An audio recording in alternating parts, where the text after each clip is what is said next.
The Mario franchise is known for its absolutely phenomenal level design. Of course, there has to be a great first impression, and the Mario series has some great opening levels. Me being me, I thought it would be cool to rank the first level from every Mario game. First though, we need to establish what games I'm going to be choosing from. I'll mostly be going off of what the Mario Wiki considers to be mainline, with a few exceptions. Those exceptions being Super Mario World 2 Yoshi's Island, Mario 64 DS, and Super Mario Maker for Nintendo 3DS. To me, these games make a lot of sense being here in the context of this ranking, and if these additions make you upset, go type out an angry comment or something, I don't know. I'll also be grouping the levels into separate tiers while also doing a normal number ranking. Basically, we'll be starting things in F tier and working our way up to S tier. With that being said, let's get right into every first level across the Mario series ranked from worst to best.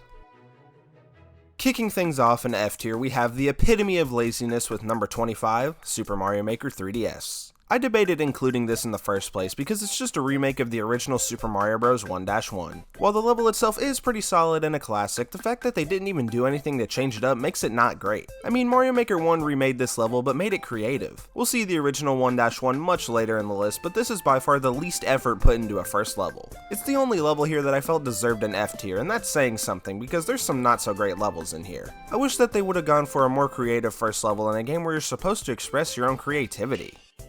Moving things on over to D tier, we have number 24, The Lost Levels. I bet almost every single one of you expected this one to be in last place, and while yes, it does suck, at least it's not super lazy. I mean, yeah, the art style is the same as Mario Bros. 1, and the only new item is a mushroom that hurts you, but hey, that's better than a recreation of the original 1-1. Considering The Lost Levels' reputation for being the hardest Mario game, it's surprising that this level is pretty tame. There's actually a fun little puzzle at the start of the level where you can get a mushroom by hitting a block at the right time. It's genuinely creative for the time, and it's the only true great thing about the level. The rest of it is pretty boring, and there's next to no secrets to make it fun. It's pretty easy to run through, but it's just not enjoyable. There's a couple of times where things slow down for a bit and you have to wait for things to move. Not the most fun level, but it beats out a lazy remake. Number 23, Bowser's Fury. Now I know a lot of you may be thinking that this is blasphemous, but hear me out. I had a tough time deciding what the first mission for every 3D Mario game would be. I decided to count everything from when the game opens until the first objective is completed, and Bowser's Fury might just have the shortest opening level out of any Mario game. The game starts out with a cute little cutscene where Mario gets taken to Lake Lapcat. I gotta say though, I really love how dark and gloomy the location immediately is. Once we're here though, we can run around, eventually coming across Fury Bowser and a cat shine. While I do think the length of the shine fits the game quite well, it makes it look puny compared to other first levels. Bowser's Fury is a super fast-paced and short game, so having a short first mission makes sense, but there's not enough substance here to make it great. Number 22, Super Mario Maker. While there's not a traditional first level in the game, I decided to put the tutorial level you make on the list. You play through a bit of the level and eventually you'll fall into a pit. The game then has you finish creating the level, and it does a great job at showing the mechanics of the game. Like Bowser's Fury though, the level isn't that long, but it does a great job at showing off the game. I wish the game would have let you be a bit more creative because there's not a lot of room for creativity. Had this level been a bit longer and let you express creativity more, it could have even made it to the middle of the list. Number 21, Super Mario Sunshine. I love this game so much, but there are so many faults with it. It's by far the least polished 3D Mario game, and it has some of the most broken levels in Mario history. While I want to like the introduction to this game because of the super funny cutscenes that start everything off, the actual level isn't all that great. Once the gang land on Delfino Airstrip, there's some in the way, so of course Mario's gotta handle it. This is also where we meet Flood in an iconic cutscene followed by a tutorial on how to use him. With Flood, we can spray the paint with water and out pops a Proto Piranha. This boss gets reused throughout the entirety of the game and he's not even really enjoyable. All you have to do is spray water in his mouth 3 times and out pops a Shine Sprite. Since this is where the level technically ends, that means I don't get to include the absolutely awesome jail cutscene, which would have helped this level place higher. It's just a boring first mission that is saved by 2 great cutscenes. Now we're moving on into C tier, and starting this tier off at number 20 is Super Mario Land 2 6 Golden Coins. This is one of the most basic opening levels in the franchise, but it's not bad at all. The biggest gripe I have with this level is actually the fact that it's so basic. Mario Land 2 is one of the most creative Mario games out there, but this level doesn't really reflect that. There's only one little secret in this level where you can go down a pipe to nab some coins. You also get a nice little section with the Superstar, and it's fun wiping out a ton of enemies. When you complete the level, if you touch the bell at the goalpost, you'll get to play a little minigame after the level for some lives or a power-up. I don't hate the opening level of Super Mario Land 2 at all, but I just think it falls flat in portraying the game you're about to experience. Number 19, Super Mario Land. I have a soft spot for this game, but I do think its first level is objectively better than anything before it. One of its biggest strengths is how separated it feels from any other Mario game. The music and backdrop make it clear that we're nowhere near the Mushroom Kingdom, and I think that adds to the game's charm. There's even a couple of secret pipes you can find to get a bunch of coins. And unlike Mario Land 2, this game actually shows off some new mechanics. For instance, we get to use the Super Ball Flower to collect coins and defeat enemies. You even get a fun minigame if you reach the top of the goalpost, being able to get a Super Ball Flower or some extra lives. This level in general really fits the pick up and play style that Mario Land is all about and makes for a solid first level. Number 18, Super Mario Maker 2. This game actually has a story mode unlike the previous Mario Maker games. Our first level is entitled A Downhill Battle, and I think it does a solid job introducing one of the biggest added components to the game, slopes. You get to slide down a bunch of slopes while murdering Goombas. At the checkpoint flag, you get to use the star to run down even more Goombas. This is a great level to introduce some of the new mechanics to the game. Obviously, it's not going to show off everything in this one level, but what it does show off is pretty cool. The level also has a pretty decent length to it, with it not feeling too short or long. I'm a big fan of this game's story mode in general, and the first impression of it is pretty good. Number 17, New Super Mario Bros. DS. Some people might actually be pretty surprised that this level is so low, but there's one major thing that brings this level down for me. In this level, you get introduced to the Mega Mushroom and can run rampant throughout the stage. The one downside though is that you can possibly destroy a pipe that you need to go down in order to get the second star coin. It's so stupid that you can soft lock yourself out of a star coin and have to restart the level to get it. The rest of the stage is just a basic Mario ground level for the time. Nothing bad at all, and if the second star coin had been placed somewhere else, this might have jumped up a tier or two. Number 16, Super Mario Bros. 3. And here come all the Mario 3 nerds telling me how my opinion doesn't matter and theirs is valid. Don't worry, I can hear you guys typing your complaints already. Once again though, this isn't a bad level and has some pretty good level design. The most important part about this level though is that it introduces the raccoon feather into the game and it's super fun to use. The level also does a great job of showing off its flying capabilities with a long stretch of land to run on. In the skies is actually a couple of secrets, being a 1-up and a pipe taking you to some coins. The level also ends with a little minigame of sorts, as after you complete 3 levels, you'll get a certain amount of 1-ups based on what you roll. I've always loved this feature as it helps fuel my gambling addiction. My main problem with this level though is that I think there was a better level in the first world to use, being level 3. It's still a good level at its core and opens up this overrated game pretty well. We've now entered B tier, and at number 15 we have New Super Mario Bros. U. While I don't care a whole lot about this game, it's still another fun one. Still though, this level doesn't do anything too out of the ordinary, but I just find it fun to run through.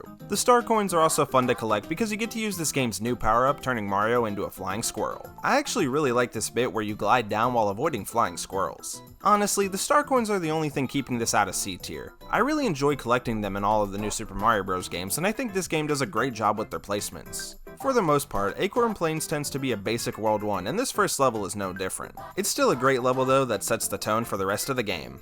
Because it's basic. Number 14, New Super Mario Bros. 2. This game is infamous for its coin gimmick, and the first level does a great job showing it off. There's coins everywhere, and you get to use a new mechanic that puts a golden block on Mario's head. The 3DS era of Mario games really love to bring back things from Mario 3 if you can't tell. While I'm not that big a fan of Mario 3, I do really like that these games honor its legacy. If only it was a good legacy to honor though. I'm just messing around guys, please don't crucify me. Number 13, Super Mario 3D Land. We're not leaving the 3DS era of Mario yet as we take a look at one of the most forgotten 3D Mario games. Just like the new Super Mario Bros. Games, Mario 3D Land's levels benefit from having star coins. Still though, this level feels like a basic level. In 3D Land, there's these optical illusion type areas that try to get you to use the 3D feature, but I'm just that guy and I don't even need it. I mean, there's some water in this level, which is different from most others I guess, and we get to use the returning Tanuki Leaf in new ways. Towards the end of the level, there's also a little tightrope section, which is surprisingly common in this game. Overall, this level does a decent job at showing off what 3D Land is gonna be. This is easily the most basic 3D Mario game, but as we come to learn in today's video, basic doesn't mean bad. I still like this level and this game as a whole, but I just wish there was a little more creativity shown. Number 12, Super Mario 64 DS. And right as I start talking about creativity, we move on to a remake, but surprisingly, this game does a whole lot new with Mario 64. Instead of starting the game out as Mario, you get to play as Yoshi, and he's got some fun abilities. The main one being him eating things, and the game shows off that feature right away. In order to enter the castle, we need to go chase down a bunny and get the key. Once inside the castle, you enter the 0-star door and hop right into Bob-omb Battlefield. This is one of the most well-known levels in a Mario game alongside this classic theme. I grew up playing Mario 64 DS over the original, but I gotta say, these controls have not aged well. I remember them feeling a lot better with the 3DS Circle Pad, but apparently I was mistaken. Nevertheless, you still run through this level like normal, getting all the way up to King Bob-omb. Yoshi can't pick up King Bob-omb unfortunately, so instead, the king throws bombs at you which you can eat and then spit back out at him. I do find this fun, but it's not nearly as satisfying as in the original. After hitting him with 3 Bob-ombs, you get a star and end the first level. While I do like the level itself, the controls really bring this one down. Still though, using Yoshi is quite fun, and seeing this classic location in slightly better graphics always hits the spot. Number 11, Super Mario World. This is my personal favorite 2D Mario game and one of the most unique in terms of level design. There's actually a split pathway at the start, but I'll only be covering Yoshi's Island 1. Immediately, there's so much going on, from Koopas sliding around to bonsai bills and a bunch of new dinosaur enemies named Rex roaming around the area. Even though this level doesn't introduce the iconic Cape Feather power-up, it still introduces other cool mechanics like spin jumping on blocks to break them and throwing things like Koopa shells into the air. There aren't star coins here like in the new Soup games, but instead there's dragon coins. If you collect 5 dragon coins in a level, you get a 1-up and they can be fun to collect. Not as much as star coins, but at least it's something. Mario World has always had a special place in my heart. I remember playing a little bit of it back in Super Smash Bros. Brawl's Masterpiece mode, but obviously never getting far. This is one of the most consistent Mario games when it comes to level design, and its opening mission is no different. Number 10, Super Mario Bros. The one that started it all, and it's held up surprisingly well. This is one of the single most fun levels to race through and some neat secrets for the time. There's of course an underground area with a few coins along with a hidden block containing a 1-up. I don't think there's a more iconic and recognizable level in all of gaming. This is one of the first images that pops into my head anytime someone brings up Mario. I can't think of much more to say that hasn't already been said about the level. It was the blueprint for every platform that's come out since, and it will forever have a lasting legacy. We're now entering A tier, and at number 9, I controversially have Super Mario Bros. 2. I know a lot of people probably think that I placed this level way too high, but just hear me out. It's got everything that I love about 2D platformers. There's awesome secrets with the potions that spawn doors where you can get coins and more hit points, there's a lot of instances where new gameplay techniques are taught very well, and it ends with a super fun boss fight with Birdo. The only annoying part is during the climbing section where there's some annoying ladybugs on vines. Now I know it's because I suck, but sometimes these idiots get in my way and screw me over. I'm a huge fan of the Birdo fight. In it, Birdo shoots eggs at you and you have to jump on them and throw them back at Birdo. It's a pretty basic boss fight, but it's really enjoyable. There's even a neat secret entrance to the boss arena. In the underground area, there's a bombable wall blocking a door that takes you to the back of the arena. There's a surprising amount to digest in this level for it being so old. I guess it also helps that this technically isn't a Mario game, but still, it ends up being a super creative level for the time. Number 8, Super Mario World 2 Yoshi's Island. Here we are at technically our second game playing as Yoshi. I debated on including this game at all, but I decided to simply so I could glaze it. This is up there as one of my favorite 2D platformers of all time. I love the art style, the music, and the controls are super fun. In each of the levels of this game, there's multiple collectibles that give you incentive to explore each stage. Just like all good first levels, Yoshi's Island does such an amazing job at showcasing the game's mechanics. One of the biggest things here is creating and throwing eggs, and it's explored pretty thoroughly here. Hitting winged clouds with eggs is always so satisfying, even when it's the most simple shot known to man. It's truly just the little things with this game that make it so fun. The only not so great part about this level is the underground section. There's only a bunch of coins down here that you can get by rolling a boulder. I can't hate it too much though, since it does help teach the player that you can push boulders. For having so much to explore and fun platforming, the first level of Yoshi's Island really stands out. Number 7, New Super Mario Bros. Wii. Okay, yes, I might have quite a bit of bias here, but this is just a classic level. You should know by now I love my secrets, and there's quite a few of them here. There are a couple of rolling platforms that have pipes in them, with one leading to some coins and the other to a star coin. Speaking of star coins, they do a great job showing off one of the new power-ups in the game being the propeller mushroom. I love using this thing so much. Almost any power-up that makes you fly is gonna add so much to the game it's in. Nostalgia also plays a big factor with this game's placement. I have so many memories running through this level with my family and just having a great time. Even though nostalgia does affect this ranking quite a bit, I still think it deserves to be this high in A tier. Number 6, Super Mario Bros. Wonder. I'm sure not a lot of people are shocked that this is the highest placing 2D Mario game on here. Mario Wonder has the most unique level design in the entire Mario franchise, and the wonder effects of this game contribute to that. They're so weird and wacky, but compared to a lot of them, the first one is pretty tame. The Wonder Flower makes a bunch of pipes start wiggling around. There are crazier effects seen in later levels, but I think this one does a decent job at just showing how whack things can get. We also get introduced to one of the 3 new power-ups of this game being the Elephant Fruit. By far one of the goofiest power-ups we've ever seen in any Mario game, and it's super fun to use. You can hit enemies with your trunk, and you can even store water in it too. Instead of star coins this time around, there's big purple 10 coins. I like these about the same as star coins, but unlike star coins, they actually have a use with the shops. For being one of the most unique opening levels in a Mario game, it's easily the best level in any 2D Mario game. Number 5, Super Mario 3D World. I love Super Mario 3D World an unhealthy amount, and one of its best levels is the very first one. I remember when 3D World first came out, everyone hated it, but I'm glad it's gotten a resurgence in the past few years because it's such a great game. We also have a new collectible here being the green stars, and they're my favorite collectible we've seen so far. That's not the only collectible though, because this time around we get everyone's favorite collectible, stamps. Really? No stamp fans in the audience. Are you sure? 3D World also happens to have one of my favorite power-up collections in any Mario game, with the leading power-up being the Super Bell. Seeing the main Mario cast be turned into cats is just so awesome. Another thing that's introduced in 3D World are the new clear pipes, which are surprisingly fun to use, and this level does a great job at introducing them. The third green star here uses the Mega Mushroom, and it's used much better here than in New Super Mario Bros. DS. Super Bell Hills is a phenomenal opener to 3D World, and just barely misses out on being in S tier. We have finally made it to S tier, which I consider to be the cream of the crop when it comes to opening levels. At number 4 we have Super Mario 64. With all the crap I talk about this game, I bet some of you are shocked it's placed this high. I mean, Bob-omb Battlefield itself is another one of the most iconic locations in Mario. Just like in Mario 64 DS, you have to climb up to King Bob-omb on the summit and do his boss fight. Instead of spitting bombs at him though, you get to pick him up and slam him right back down. This is such a satisfying boss fight that ends with you getting your very first star. I have no idea what more I need to say. Bob-omb Battlefield is just a peak level that I always love coming back to. Number 3, Super Mario Galaxy. If it weren't for the awesome cinematics, this level would probably be closer to low A tier, but man, those cutscenes are amazing. The game begins with a storybook telling us all about the Star Festival. Once the story is done, we get to experience the Star Festival right before Bowser comes in and ruins the whole party. He brings a freaking UFO to take Peach's castle, and I really want to know how this idea was brought up at Nintendo. For a game as silly as Mario in Space, it's actually pretty serious. Mario's unfortunately not able to save Princess Peach this time, and he gets blasted off into space by Cody. He's woken up by a Luma who can turn into a bunny, and our goal is to catch these 3 bunnies. It's pretty fun, and once you complete that, you get to meet up with my favorite Mario character, Rosalina. She instills Mario with the power of Master Luma, which allows you to use the spin attack and move from planet to planet. The planets include collecting 5-star chips and defeating Goombas of all shapes and sizes to get keys. On the final planet of the star, you have to turn off a bunch of switches to achieve the Grand Star. While this is still a super fun level, I feel like it could be a bit better. The only part that I would improve upon would be the middle section where you beat up Goombas. I don't know what I would have replaced it with, but it's a minor nitpick that I have with a phenomenal opening.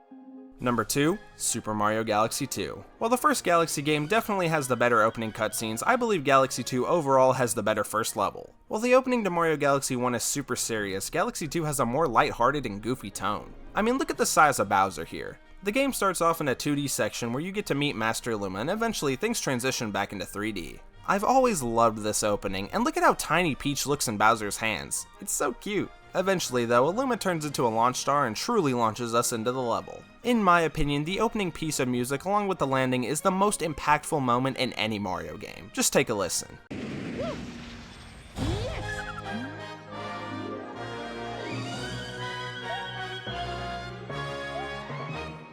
I genuinely almost break down in tears because of how much Sky Station Galaxy's theme means to me. I know that sounds stupid, but this is my favorite game of all time, so just let me have this one. I think that Sky Station as a whole is much better than Gateway Galaxy. It doesn't really have a whole lot of new mechanics to show off immediately, but that's just a job for the rest of the game. After going around beating up Octoombas, you eventually get to the boss of Sky Station, Pee-wee Piranha. This is a reimagining of sorts of Dino Piranha from Galaxy 1, and he's pretty fun. You gotta smack him in the butt a few times while he jumps around. In his phase 2, he jumps around a lot more, but nonetheless, after beating the infant, we get a star. I've just always thought this was a unique and fitting opening for Galaxy 2. It's super fast paced, which matches the speed the game is played at. Nostalgia couldn't make me put it at number 1, but number 2 is good enough for me. But the number 1 best opening level in any Mario game is Super Mario Odyssey. This right here was one of the reasons I decided to count the 3D Mario first levels as when you get the first objective. That does kind of make it unfair for some of the other games, but I don't care at all. This is my ranking, and if you have a different opinion, that's pretty cool. I'm glad. Share it in the comments. Why not? The game opens with a battle between Mario and Bowser, where Bowser actually gets the upper hand on Mario and steals Peach. Mario then gets sent to the Cap Kingdom, and I love the noir aesthetic of the kingdom so much, and we get to meet our companion for Odyssey, Cappy. With Cappy, we can throw Mario's hat at things, leading us through a door to take us to a new area. In this area, we're able to find some frogs and get our first capture of the game. With the frogs, we can climb up the tower going through another door and coming across our first boss fight of the game. Instead of the Koopalings like how it would normally be, we get to fight the Brutals, specifically Topper. Just like all the boss fights here, he's pretty fun. You have to throw Cappy at him to knock off his hats and then jump on his fat head. Once he's out of the way, a pylon appears that we can capture and move on to the next kingdom. After face planting in the grass, we arrive at the Cascade Kingdom. This kingdom is also home to my favorite piece of music from this game, but unfortunately, we don't get to hear it for too long. In order to collect our first Power Moon, we have to capture a Chain Chomp and then slam it into this rock. This is by far the longest first level in any Mario game if you go by my rules. I just think this does everything that a first level needs to do. It shows off multiple locations in the game, shows off the core mechanics, and shows you exactly how the game is gonna feel. I can't even put into words how good the opening of this game is. Mario Odyssey has the Jickbean seal of approval for having the #1 best first level in the entire Mario franchise. Well, there you go, there's the first level of every Mario game ranked. If you guys have any video suggestions that you'd like to see, just let me know and I'll take them into consideration. If you made it this far, why not consider subscribing? You clearly enjoyed the content, and if you didn't, you should still subscribe because it'd be nice. Also, if you have any suggestions on ways I can improve my videos, then please leave a comment on what I can do better. I'll most likely respond to you, and I know how much people would love to get a heart from the almighty Jickbean. Sorry about the random 3-week absence, as I recently picked up a new job and was wanting to settle into things before coming back to videos. I can't promise that videos will come out every week, but I'll try my best to get them done quickly. Anyway, that's gonna do it for me today. I hope you have a great rest of your day, and we'll be seeing ya.